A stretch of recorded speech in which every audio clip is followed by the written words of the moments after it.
C'est une maison grise, adossée à la colline. On y vient à pied, on ne frappe pas. Ceux qui vivent là ont jeté la clé. Bon, c'est bon Jean Mouloud, je viens de vérifier le son, donc c'est bon, moi je suis prêt, on va pouvoir y aller. Comment ça? Ça filmait déjà?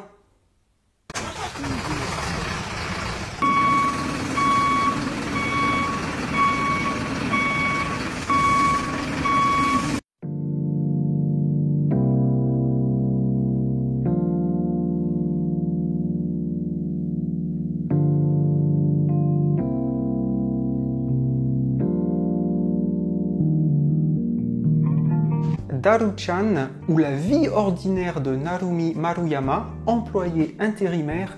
Et oui, bonjour, le titre à rallonge est un manga en un seul volume d'environ 215 pages. Il est paru chez le Lézard Noir en 2021 et au Japon, il date de 2018. L'auteur s'appelle Lemon Haruna.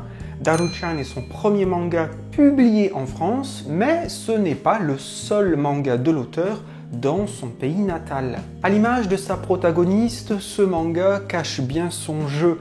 Je vais essayer de vous expliquer pourquoi je dis ça dans un instant. Mais avant toute chose, qu'en est-il du synopsis? Eh bien, dès les premières pages, on fait la connaissance de notre héroïne, une jeune femme employée intérimaire de 24 ans. De prime abord, elle semble être l'archétype et même le cliché de l'employée de bureau japonaise, discrète, serviable et toujours cherchant à bien faire. Cependant, en fait, il n'en est rien. En réalité, elle n'est pas humaine, c'est une extraterrestre venant de la planète Daru Daru, d'où son surnom de Daru-chan.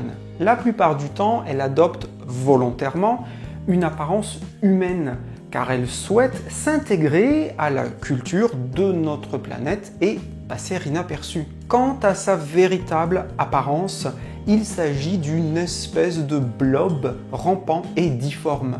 Et avec cette prémisse, on pense avoir affaire à un manga humoristique qui va jouer sur la maladresse, par exemple, de notre personnage. C'est pour cette raison que je vous disais que le manga cache bien son jeu. Parce qu'en réalité, il me semble que toute cette histoire de personnages extraterrestres est une allégorie pour nous parler de la question de la normalité, entre autres choses.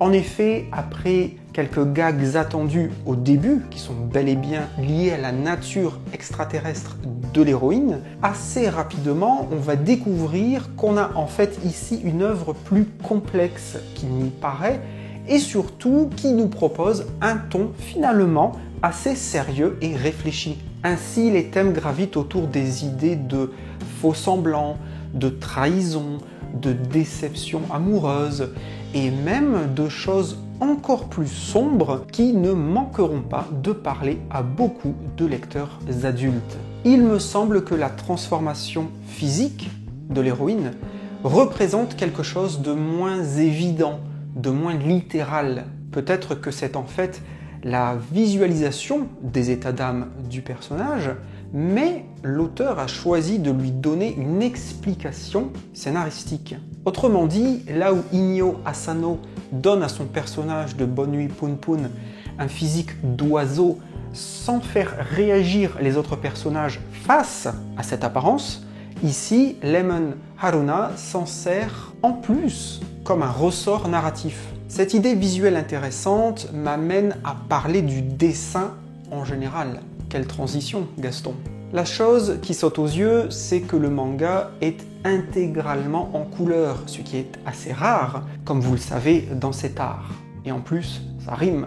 Au-delà de ça, l'auteur s'appuie beaucoup sur des fonds blancs, tout en faisant un usage très restreint du noir. Raciste! Sur les 215 pages du livre, on peut compter sur les doigts d'une seule main le nombre de pages qui utilisent de manière flagrante et généreuse l'encre noire. Je ne parle pas, bien sûr, des simples contours des personnages et des décors eux-mêmes. Si la présence du blanc est remarquable, c'est parce qu'elle vient se marier avec un choix de couleurs pastel. Ici, on ne verra pas de couleurs criardes, très affirmées. On aura par exemple beaucoup de rose pâle, de bleu pâle, et il en sera de même pour le jaune, le vert, etc. Sans vouloir me lancer dans de la surinterprétation, je dirais que ce choix de couleurs sages colle bien à la fois au personnage principal, qui elle-même est effacée et discrète, mais également au ton posé et aux réflexions proposées par l'œuvre. Ici, les personnages et l'intrigue ne sont pas là pour vous tenir en haleine, mais pour vous faire ressentir des émotions, vous faire potentiellement penser à vos propres interactions avec autrui. Les fonds blancs et les couleurs quelque peu effacées rappellent donc une ambiance pensive, éthérée, voire poétique. Globalement, c'est un manga qui, personnellement, m'a beaucoup plu et qui m'a surpris.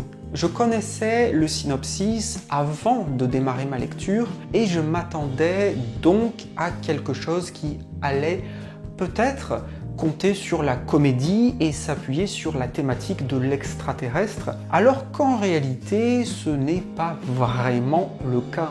Donc, si vous-même vous êtes allergique à la science-fiction, vous ne devriez pas être déboussolé. Il me semble que c'est tout simplement un manga bien équilibré. Malgré son nombre de pages, somme toute limité, l'auteur arrive à aborder plusieurs thèmes qui sont susceptibles de parler à beaucoup d'entre nous.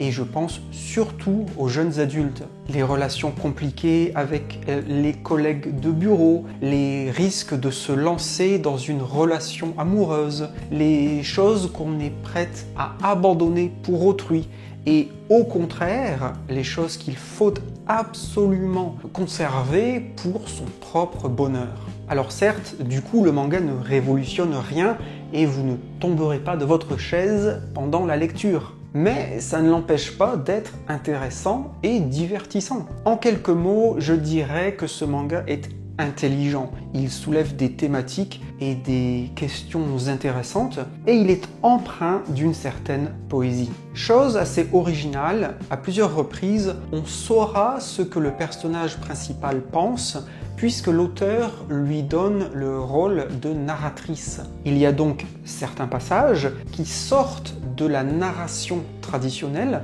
grâce à des moments d'introspection et de réflexion chez notre héroïne, ce qui n'est pas forcément monnaie courante dans les mangas. Ce fut pour moi une lecture vraiment agréable, surprenante et inattendue qui me laissera un très bon souvenir. C'est élégant dans le texte et dans les idées, mais aussi et surtout sur le plan visuel. C'est un livre qui mélange une douceur graphique à une intrigue très humaine, chose paradoxale pour une héroïne extraterrestre.